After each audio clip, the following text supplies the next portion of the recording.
We need to take mankind, through the journey of where we're going. And we need to take mankind with us into space and understanding why we go into space and what's out there,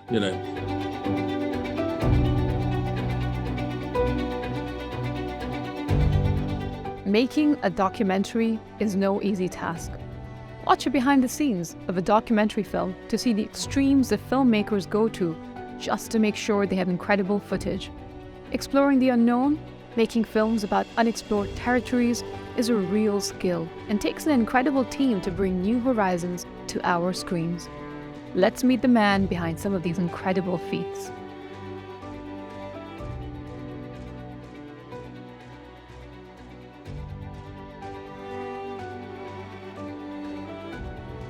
Space arrived with me when I was 8 years old, when I looked up, like many other kids of that time, in 1969, and we saw an extraordinary thing happening. We saw a man arriving on the moon for the first time. And it was an amazing achievement, and the whole world was abuzz with what was happening. I've been really lucky. As a child of 8, I saw Apollo 11 land on the moon, and then I saw near disaster a year or so later with Apollo 13. But I've been lucky enough to be involved in so many different projects, both under the ocean, which is of course an unknown world too, and in space, making films with the people who made all these things possible. But I think the really important thing for the future, as we get engaged in new space programs, reaching out further to other planets like Mars, is that we take everybody with us, in the sense that we understand what's happening, we relate to the people who are doing it, and we understand that dream, because I think it's ultimately about storytelling. It's about taking stories of what's happening and relating to the people. That started with cave people putting things on their wall and telling stories about what they were doing. The whole world was unknown to them. But today we have the bottom of the oceans we don't know, and we certainly have so much of space we know nothing about. Another side of my childhood, I guess, of thinking about space and new frontiers was reading the books of Jules Verne, who again I made a film about later. This incredible imagination, this genius French writer who was thinking about the future and science fiction. The same with people like Arthur C. Clarke. And they can't but stimulate your mind in what's out there, because they're imagining what's out there.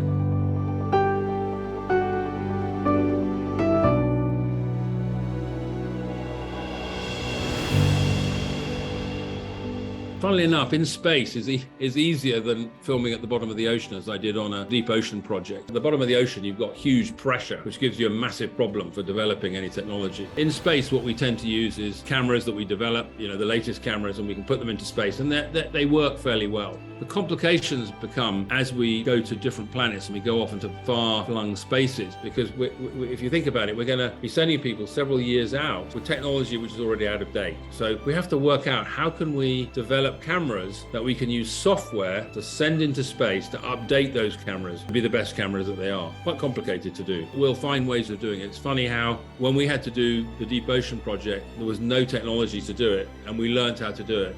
And what I realized is that in Apollo 11's case is just how close they came to not being able to achieve that mission. And of course, when I was watching it as a child of 8 years old, I didn't see that or couldn't understand that, because it wasn't really revealed. It was a triumphant operation. But it gave me incredible admiration for everybody at NASA, particularly Gene Kranz, who ran the mission control on a lot of those missions, to pull off an almost impossible mission. And I remember hearing that power capacity in Apollo 11 was the capacity of a digital watch. When I was making the film, we looked at the landing craft, literally, was made out of silver foil. You could put your hand through it. And this is something that, they were landing on the moon with. And then another statistic, which I never forgot, was they never managed to make a successful test landing in the desert before they went to the moon. They were living on the edge, and they were a generation who dreamt. Just the same in a sort of parallel as I made a film about George Mallory, who I think almost certainly got to the top of Mount Everest first in a tweed jacket, hobnail boots. It's just this drive that people have to cross new frontiers, which is extraordinary.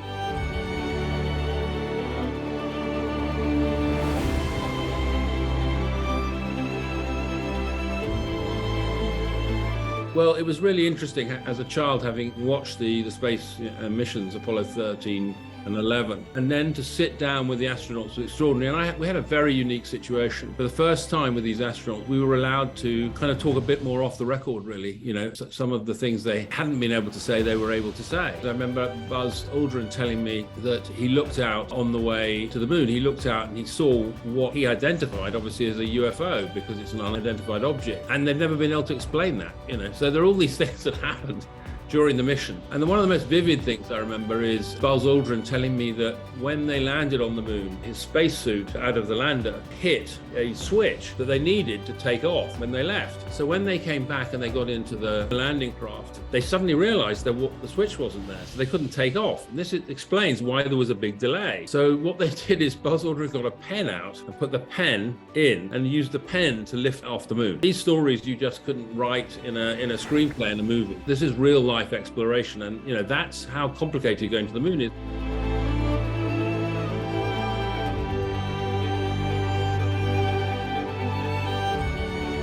When I was very young, I was very lucky because I had some friends in Bermuda who helped teach me to dive. So I got that incredible sensation of when you're scuba diving, or actually you're diving, snorkeling, when you go below the surface and suddenly you are in another world. It's almost like there's a parallels to space, I think, in that. But much later, I got involved in filming a very large project, which somebody called Victor Vescovo wanted to dive to the bottom of the 5 deepest oceans in the world, which is about 11,000 meters. So we worked with him on developing the sub, but the complications for us was, you may get the sub to the bottom, but how are we going to film it? There's no cameras in the world that could film. There's no device that can record sound. There's no lighting system that works. So we had to develop from scratch that would allow us to film these incredible feats. And I remember when we were planning it, thinking back to my childhood, and I was very frustrated as a child that there was no shot of the lander coming in and landing on the moon, because of course there was nobody on the moon to film it. So I decided to develop something for this expedition which would solve that. We built these lander craft that could go down, they're robotic, and they could land on the bottom of the ocean and wait for the sub to come down to the bottom of the ocean, so we could capture those incredible moments of looking back at the sub as well as everything else. But it was a very powerful mission. I mean, we actually worked in parallel with people from NASA, because when we were doing the Java Trench, which is one of the deepest of the trenches in the world, we went down on the vents. There are these vents that come out from the Earth, and scientists knew there was life on the vents parallel to life on Europa, where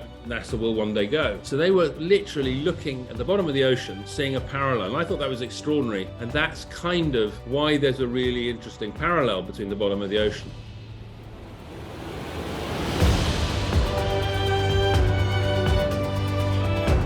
I'm interested in taking kids or people from all over the world to places in a different way, in an immersive way. And what we found is that, you can make a documentary and it's fantastic, but the stuff we're now doing, we've done tests with Harvard Medical School on this. People, when they're engaged in these immersive experiences, are learning 4 times faster, and their memory retention is 75% better. What a great way to educate people. So to bring Stephen Hawking, I mean, there's a moment on a project we're working at the moment, which I think is the sort of benchmark of teaching people in the future, where kids will be able to put their hands out with very simple glasses, and planets will land on their hands.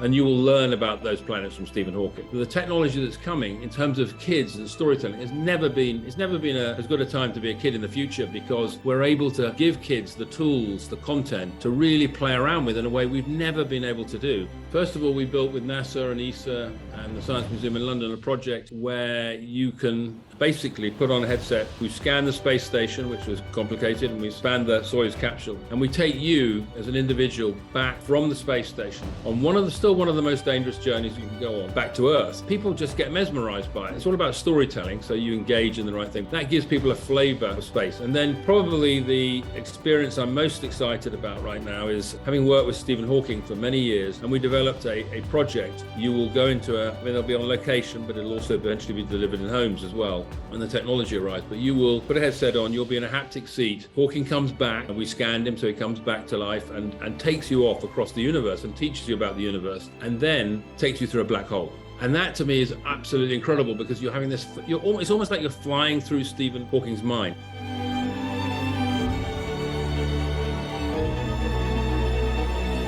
One of the funny moments was I was sitting with Buzz Aldrin and, expecting everything to be very high tech. And then he gets out a pen and he hands it to me. And he said, "That pen saved my life." And I thought, well, how could a pen save your life? And then he unravels that incredible story. And it just it still makes me smile today, because I can see his face. When they were landing Apollo 11 on the moon, they ran out of fuel. And I mean, we all have the experience of a car of wanting to run out of fuel. So they didn't land in the right spot on the moon. But, that's just so human, isn't it? You run out of gas.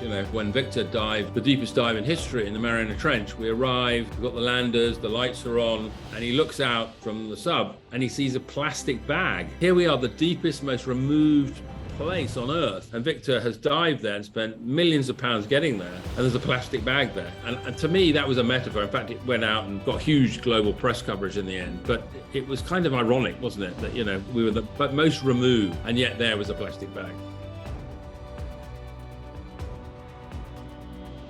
When I was last in the UAE, I went to the Mohammed bin Rashid Space Center for the first time and met the incredible team there. They told me that they were going to land in April a rover on the moon, the Rashid rover, as they call it. And I remember thinking, gosh, you know, wouldn't it be great if we could take the moment when it lands on the moon, and couldn't we allow people all over the UAE, for that matter all over the world, to simply through a phone connect with the rover? And so I came up very quickly with a concept of various things we've worked on software and other things we've worked on. And we are in the process of building a rover where literally as it lands, you'll be able to hold up your phone and the rover can be in your room, it can be on your desk. You can operate your experience in conjunction with the rover and what's happened to the rover on the moon, which is incredible. And you can learn about it. That's a whole new way of connecting a nation which has just done the most incredible feat of taking a rover and putting it on the moon. And we all feel around the world, we'll feel part of it. And that's how new technology can allow us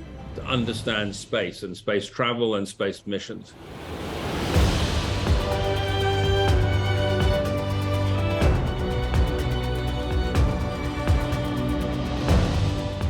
The message I have for Sultan is what an incredible opportunity for him to both have a great personal experience and communicate back his journey with kids and adults and everybody across the world. It's a very special thing to do. We made a film last year where we filmed for a year from space. We filmed from thousands of satellites and we filmed the world, but we actually anchored it on astronauts who were in the space station or who had been in the space station or had been in space.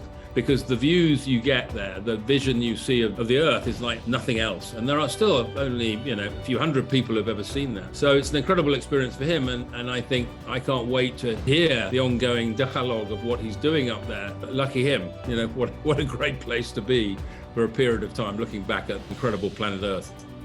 Now it's your turn. Follow us on Elephant Space and find out this week's activity. Don't forget to share everything space with us.